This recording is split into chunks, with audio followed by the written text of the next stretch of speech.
तर मित्रांनो, आजच्या ब्लॉगमध्ये आपल्याला जायचं डीमार्टमध्ये, कारण की आपल्याला ही गाडी तिथून घ्यायची आहे. जसं की तुम्हाला मी सांगितलं, आपल्याला जायचं आहे डीमार्टमध्ये. आपल्याला डीमार्टमध्ये ज्या जायचं आहे ते दर्ग्याजवळचं डीमार्ट आहे. तिथं आल्याच्या नंतर आपल्याला ही घाण बघायला मिळाली. खूप डोकं खराब झालं असं काही बघितल्याच्या नंतर ट्रॉली घेतली. फोन माउंट करायचं बघत होतो, फोन माउंट केला आणि शूट चालू केलं आपला. थोडं पुढे गेल्याच्या नंतर सोनू भेटला. सोनूला बोललो, त्यानंतर आपली जे काम होतं ते काम सुरुवात करून टाकली. काम करता करता गंगावने पण भेटला, ह्याला पण बोललो. भाऊ म्हणे भरपूर दिवसानंतर भेटला. मी म्हटलं हा भाऊ. त्यानंतर भाऊ आपण बघितलं काय घ्यायसारखं आहे का, तर ही गाडी खूप आवडली आपल्याला.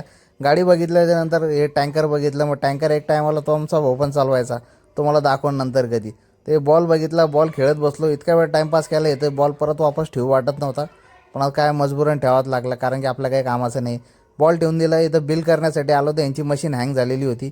इतका वेळ इथं टाईमपास करण्यात गेला, आपलं ही मशीन यांची काही चालूच नाही झाली. मग परत दुसरी आपली बास्केट उचलली, दुसऱ्या काउंटरवर ठेवून दिली. तिथं केलं बिल. थोडं पुढं आल्याच्या नंतर आपण पिली इथं डिकाशन, कारण की थंडी खूप वाढलेली होती. तुम्ही पण तसेच चहा प्या आणि मजा करा. भेटू आपण दुसऱ्या ब्लॉगमध्ये.